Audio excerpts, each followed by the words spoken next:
Hello, HIM 5370. My name is Sean Weber, and I will be presenting on Reasons to Value the Healthcare Intangible Asset Valuation, written by Robert F. Riley. An overview of the presentation. I will start with examples of intangible assets, then go into types of intangible asset valuation analysis, followed by notational analysis versus transactional analysis, followed by reasons to value intangible assets, followed by things to consider when selecting a valuation analyst, and I will conclude with a summary. Examples of intangible assets. An intangible asset typically has no form. They're comprised of items such as good credit standing, outstanding employees, and quality reputation. Some additional examples of intangible assets are patient relationships, patient file and records, EMR software, physician non-competition agreements, and supplier purchase agreements. Types of intangible asset valuation analysis.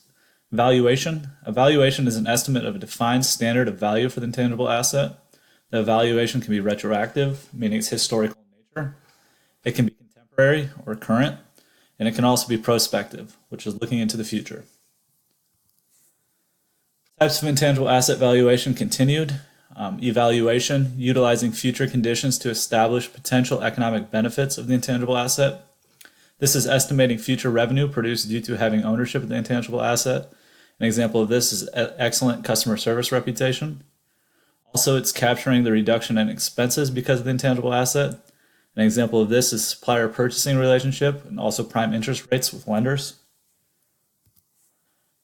Types of intangible asset valuation analysis continued. Economic damages, a determined amount of lost profit, value, royalty rate, or other damages suffered by the intangible asset due to wrongful actions to another party.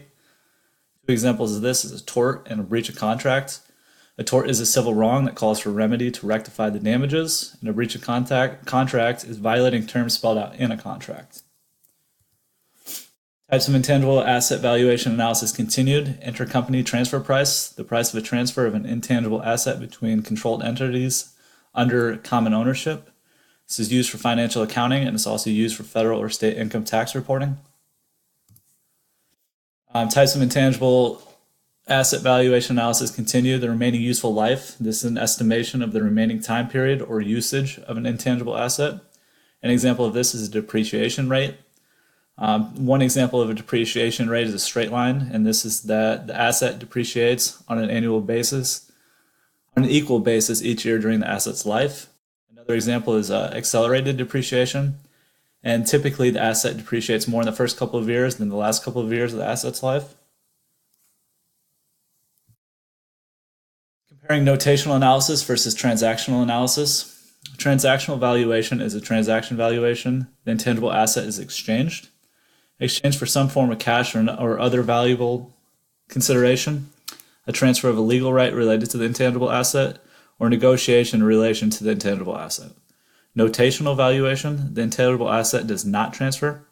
Notational valuation is performed for financial accounting, taxation purposes, compliance, strategic planning, and regulatory compliance. Reason to value intangible assets.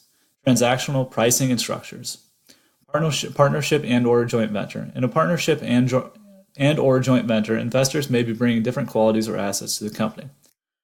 For instance, one may invest $2 million in cash, the second might invest $3 million in real estate, and the third may invest $5 million in intangible assets.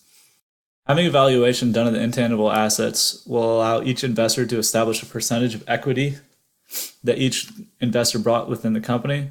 Additionally, this valuation can be used in the case that the company dissolves due to insolvency. Reasons to value intangible assets continued. Taxation planning and compliance. When a healthcare organization acquires assets from another organization, the purchase price of the asset has to be allocated in compliance with tax reporting.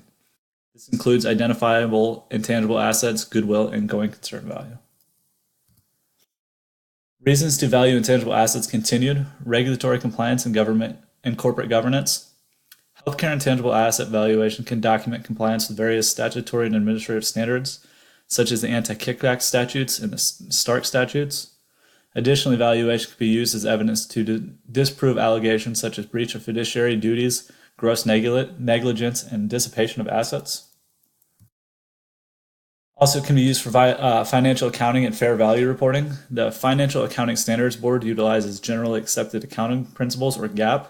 Alongside GAAP is the Accounting Standard Codification, or ASC. ASC contains numerous guidelines for disclosure, including the fair value measurements and disclosure of intangible assets. Reporting standards are important for healthcare organizations to understand when completing financial statements. Reasons to value intangible assets continued, strategic planning and management information. The publication of intangible asset valuation could persuade other entities to enter into licensing agreements, technology sharing, joint development agreements, and joint venture agreements.